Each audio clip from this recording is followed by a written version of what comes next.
I feel we must dedicate to our parents. Those of you whose parents have passed on, may Allah grant them Jannah. Those of you whose parents are struggling with sickness, may Allah grant them cure. Those of you whose parents perhaps do not have a good relationship with you, may Allah improve that. Sometimes there are people who are unreasonable. Like I said, parents are human beings. They are human. They would have qualities sometimes that require attention, right? Because they are human. They could make mistakes. And that's why Allah has not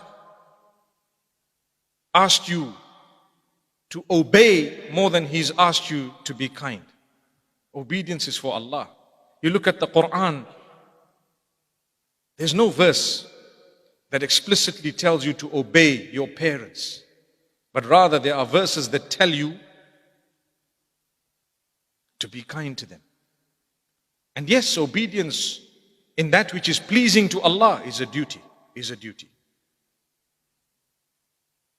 But my brothers and sisters, when Allah has connected you with people around you, like I said, your brothers, your families, it is your duty to reach out to them, to make them feel, you know what, you're a part of me and I'm a part of you. And you may be different, you might think differently, I may disagree with you strongly, but guess what, we're family.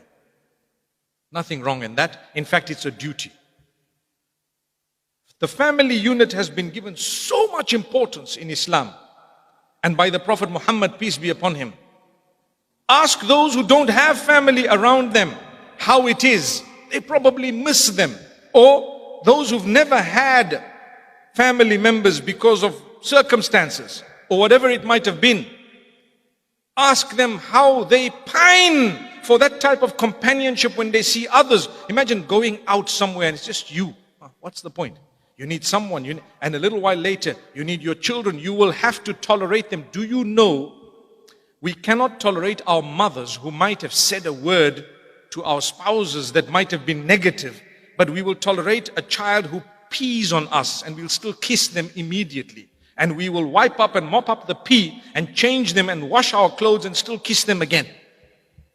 And that was not as bad as the pee, was it?